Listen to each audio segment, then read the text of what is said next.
Online gambling. Online gambling. Online gambling. Operator judi online. Judi online. Judi online. Judi online. Judi online. Dinamika perdagangan manusia dan kaitannya dengan judi online di Kamboja berdasarkan perspektif sekuritisasi. Pertama, perdagangan manusia merupakan kejahatan transnasional yang melibatkan aktivitas kriminal yang melampaui batas-batas negara, di mana kejahatan tersebut terjadi tidak hanya pada satu negara, melainkan juga melibatkan negara-negara lain dalam prosesnya.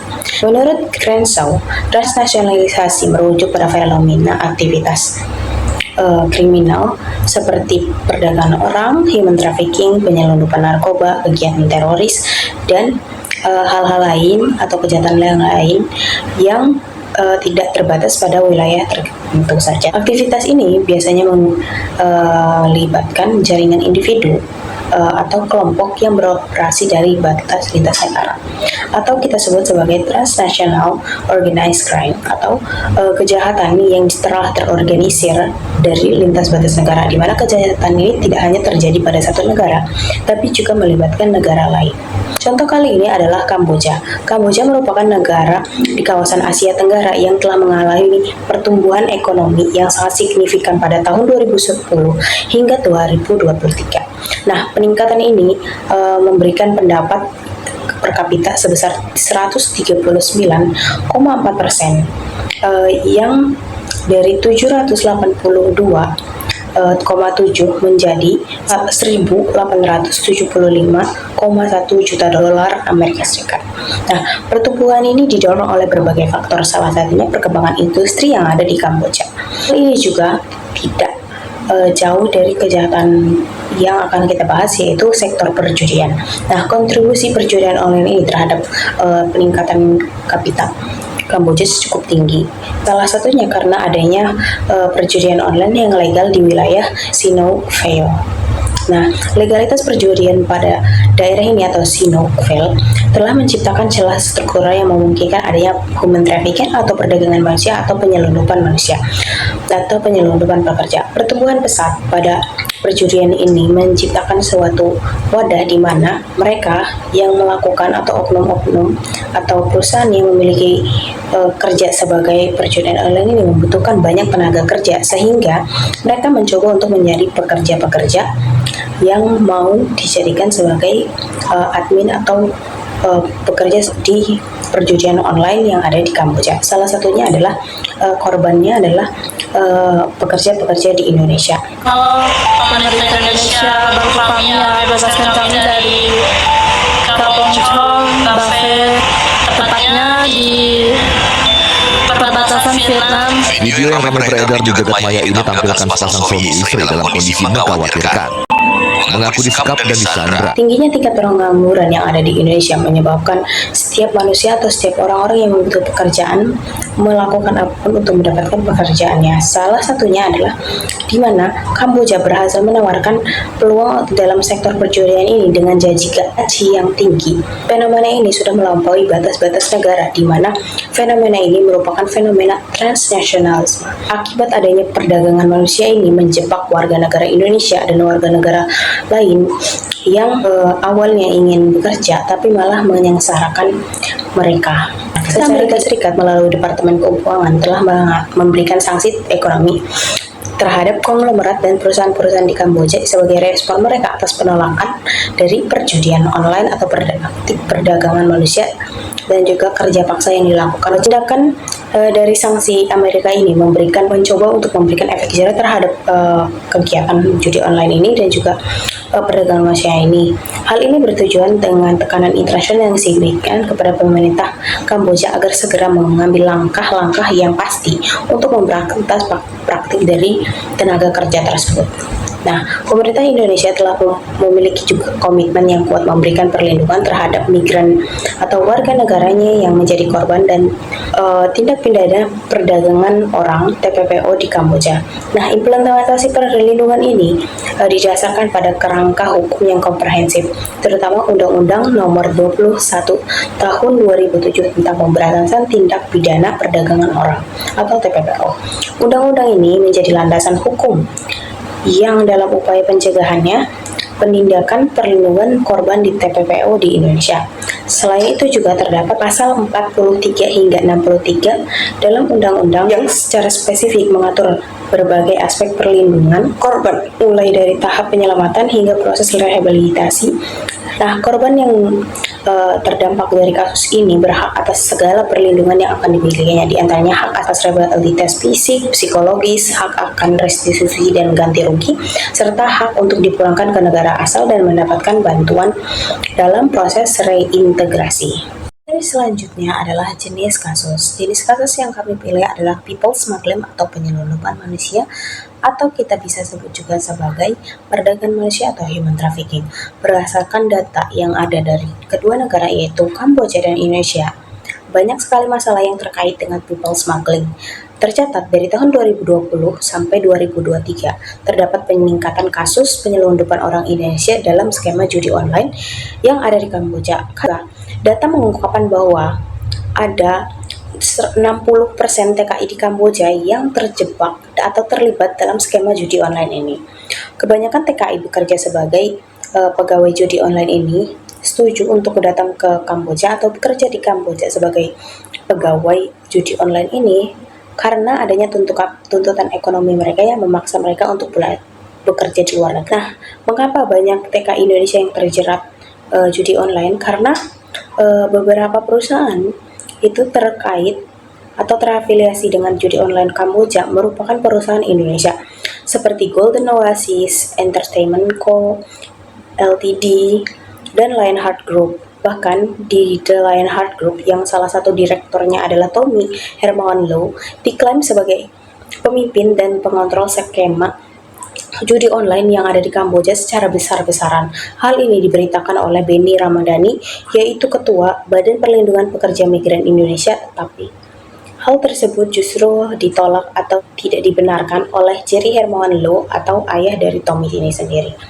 Kebanyakan orang Indonesia diselundupkan ke Kamboja untuk menjadi pekerja dari judi online yang justru menjadi operator dari judi online di server Indonesia. Banyak sekali situs judi online yang berbasis di Kamboja. Situs judi online ini menargetkan banyak kalangan level masyarakat menengah hingga masyarakat menengah ke bawah. Terbukti dari beberapa situs judi online yang mempunyai tarif di bawah Rp100.000 hingga Rp5.000. Kementerian Komunikasi dan Informatika menemukan adanya indikasi perdagangan manusia jaringan internasional pada sektor bisnis judi online yang menargetkan warga negara Indonesia. Di tengah janji pekerjaan yang tampak menjanjikan, ribuan warga negara Indonesia ini malah terperangkap dalam dunia gelap judi online. Modusnya sederhana namun kejam. Mereka diajak dengan tawaran gaji yang menggiurkan, yaitu sebesar Rp4 juta per bulan dan uang makan sebesar Rp3,7 juta. Tanpa banyak pertimbangan, sebagian besar dari mereka berangkat ke Kamboja. Namun sesampainya di sana, kenyataan yang dihadapi justru berubah menjadi mimpi buruk. Di tempat-tempat seperti Sihanoukville dan juga Cherry Town yang dikenal sebagai pusat sindikat perjudian online di Kamboja, para pekerja ini kemudian dipaksa bekerja di situs-situs judi online. Jam kerja yang diberlakukan mencapai 12 jam sehari setiap harinya. Beban target harian pun tinggi dan menekan. Jika mereka gagal mencapainya, mereka akan menerima ancaman, bahkan mereka dipaksa membayar hingga Rp74 juta agar bisa bebas dari cengkraman sindikat tersebut. Selama 3 tahun terakhir, kasus warga negara Indonesia yang terjebak dalam lingkaran ini terus meningkat drastis, dari 15 menjadi 1.386 kasus. Situasi ini bukan hanya tentang bisnis ilegal semata, melainkan telah menjadi wajah baru perdagangan manusia di kawasan Asia Tenggara. Sejak tahun 2019, pemerintah Kamboja telah melarang perjudian online sebagai langkah besar untuk mengatasi dampak sosial negatifnya, termasuk isu perdagangan manusia. Kebijakan ini mendorong tindakan hukum terhadap operator kasino dan perusahaan yang mengeksploitasi pekerja migran, khususnya di wilayah seperti Sihanoukville, yang sebelumnya dikenal sebagai pusat perjudian ilegal. Dengan adanya dukungan dari China, Kamboja kini berupaya mengubah Sihanoukville menjadi pusat bisnis yang lebih tertib. Meski telah mengesahkan undang-undang anti perdagangan manusia sejak tahun 2008, pelaku kejahatan ini cenderung sering menerima hukuman yang ringan dan perlindungan bagi korban seringkali minim. Di tingkat regional, ASEAN juga mengambil langkah untuk mengatasi kejahatan transnasional meskipun terikat oleh prinsip prinsip non-intervensi, ASEAN menggelar dialog dengan PBB dan mendirikan pusat khusus untuk memerangi kejahatan lintas negara. Namun koordinasi yang terbatas membuat upaya ini kurang optimal. Deklarasi ASEAN terkait pemberantasan perdagangan orang berbasis teknologi menunjukkan komitmen negara anggota yang diikuti oleh MOU antara Indonesia dan Kamboja. Amerika Serikat juga turut terlibat dalam isu ini, terutama mengingat kepentingannya dalam melawan perdagangan manusia dan kejahatan cyber di kawasan ini. Melalui kolaborasi dengan ASEAN, Amerika Serikat mendukung penguatan kapasitas kerjasama lintas sektoral, mendukung pendekatan yang berfokus pada korban, serta membantu proses peradilan dan bantuan bagi korban. Di sisi lain, Indonesia dan Kamboja cenderung mengambil langkah reaktif seperti melakukan repatriasi bagi tenaga kerja yang tereksploitasi. Sejak tahun 2022, Kedutaan Besar Republik Indonesia di Phnom Penh telah memulangkan ratusan TKI yang menjadi korban perjudian online. Pada ASEAN Ministerial Meeting on Transnational Crime ke-17, kedua negara menandatangani MOU yang menekankan pentingnya kerjasama kolektif untuk menangani perdagangan manusia. Meskipun demikian, kendala tetap masih ada, termasuk terbatasnya otoritas untuk menghentikan perjudian ilegal yang beroperasi di luar yurisdiksi mereka. Kasus pekerja judi online di kawasan Kamboja. Dalam perspektif sekuritisasi, secara singkat, sekuritisasi ialah suatu pandangan yang dalam bentuk aksi atau gerakan sekuritisasi yang dilakukan oleh aktor sekuritisasi yang membawa suatu isu penting dari lingkup nasional menuju ke lingkup yang lebih tinggi atau isu ini akan dianggap lebih penting secara global. Dalam hal ini, untuk menjelaskan bagaimana perspektif sekuritisasi, kami menggunakan 4 elemen penting, yaitu securitizing actor, subject, referent object, dan audience. Yang pertama, securitizing actor. Sebenarnya ada beberapa aktor dari kasus ini. Yang pertama, tentu saja korban dari people smuggling dari perjudian online di Kamboja ini, yaitu diungkapkan bahwa ada 4 korban yang berasal dari Filipina berhasil melarikan diri, dan para korban ini membuat surat kabar dan mengatakan bahwa mereka direkrut secara daring dan diperlakukan secara paksa. Selain itu juga di wilayah Cina terdapat seseorang pria yang ayahnya ditelepon pada saat itu dan ditunjukkan gambar bahwasannya pria tersebut sedang disiksa dan juga diborgol. Badan pria tersebut diikat dan juga diborgol. Selain dari korban-korban tersebut, terdapat juga beberapa negara yang mencoba untuk menaikkan kasus-kasus ini terhadap dunia global. Salah satunya adalah Cina. Cina dan pemerintahannya melakukan protes terhadap pemerintahan Kamboja karena tidak melakukan apa-apa atau proses penyelesaiannya sangat lambat. Karena beberapa warga negara China banyak yang terjerat kasus dari judi online ini. Oleh karena itu, China melakukan protes terhadap pemerintahan Kamboja karena adanya suatu isu pengurungan warga negara China yang ada di Kamboja dan juga terkena pukulan serta siksaan. Amerika Serikat juga mengungkapkan kejahatan pekerjaan ilegal ini dalam suatu pers atau laporan. Nah, Departemen Amerika Serikat melakukan protes dan memberikan laporan yang diberikan judul perdagangan manusia pada 24 Juni. Hal ini menunjukkan adanya peran Amerika Serikat dalam menaikkan isu ini ke dalam ranah publik. Selanjutnya, Speech Act, atau bagaimana cara mereka melakukan atau menaikkan isu tersebut. Dalam hal ini, China melakukan desakan terhadap negara Kamboja yang dianggap tindakannya mereka tidak bertindak cepat. Mereka diberikan laporan, namun lama dan tidak langsung mencari tahu soal itu. Hal ini tentu mempengaruhi aksi pemerintah Kamboja karena China merupakan salah satu investor terbesar bagi negara Kamboja. China melakukan desakan yang semakin kuat karena banyaknya perdagangan manusia yang terjadi di Kamboja yang merupakan warga negara Cina. Banyak sekali warga negara Cina yang tertipu oleh pekerjaan dengan gaji tinggi yang ditawarkan dari iklan yang disebarkan melalui internet oleh pihak judi online ilegal yang dilakukan di Kamboja. Selain itu, Cina juga melakukan dialog dalam ASEAN yang mengenai masalah kasino dan penipuan yang dikelola oleh TOC atau Transnational Organized Crime. Hal ini memicu adanya gerakan dan juga naiknya isu kejahatan mengenai judi online karena adanya pembahasan yang dilakukan dalam forum ASEAN. Selain China, Amerika Serikat juga memiliki peran penting dalam menaikkan isu ini karena Amerika Serikat juga terlibat dalam masalah di kawasan kejahatan terorganisir yaitu Kamboja ini. Nah, warga negara Amerika Serikat banyak juga yang mengalami penipuan dan juga pekerja ilegal yang ada di Kamboja. Oleh karena itu, Amerika Serikat mendesak dan juga mencoba untuk terlibat dalam isu perdagangan manusia ini. AS terlibat dalam masalah di kawasan ini yang dimana ia mencoba untuk melibatkan negaranya dalam masalah yang ada di ASEAN karena Amerika Serikat juga terdampak masyarakatnya. Amerika Serikat memberikan bantuan melalui kerjasama yang lintas batas, di mana kerjasama ini dilakukan secara transnasional dan Amerika juga mau berbagi informasi mengenai perjudian online tersebut. Amerika Serikat juga melakukan kolaborasi terhadap ASEAN untuk mengembangkan kapasitas blok dan untuk menjalankan kerjasama cyber dalam memerangi perdagangan manusia. Selanjutnya adalah referent object. Referent object merupakan objek atau orang yang akan terpengaruh apabila isu ini tidak segera diselesaikan atau tidak diketahui secara global. Dan dalam konteks ini, perdagangan manusia yang dipekerjakan secara paksa oleh Kamboja dalam kasus perjudian online ini mengalami kekerasan fisik, penyekapan, kerja paksa, dan juga perbudakan. Oleh karena itu, diperlukan regulasi yang menekankan pada perlindungan keamanan dan hak asasi mereka. Sehingga, kasus ini sangat penting untuk dinaikkan kepada publik, karena jika tidak diselesaikan secara segera, maka akan semakin banyak korban atau pekerja yang terjebak dalam kasus tersebut.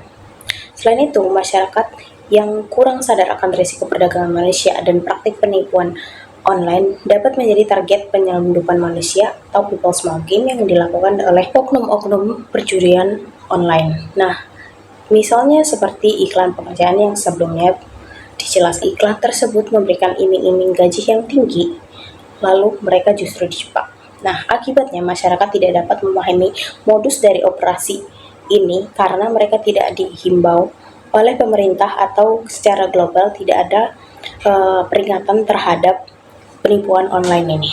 Resiko eksploitasi manusianya semakin tinggi sehingga informasi yang meluas menjadikan bahwasannya isu ini sangat penting untuk diangkat karena dengan luaskan informasi ini meningkatkan keamanan di mana masyarakat akan semakin memperhatikan apa yang akan mereka lihat di website atau tawaran pekerjaan di cross check lebih dalam agar mereka tidak terjerat oleh kasus penyelundupan manusia ini. Dapat dikatakan bahwa referent object yang akan ada dalam ini adalah mereka yang menjadi korban dari perdagangan manusia dan juga mereka yang terjebak di pekerjaan ilegal yaitu situs judi online yang ada di Kamboja.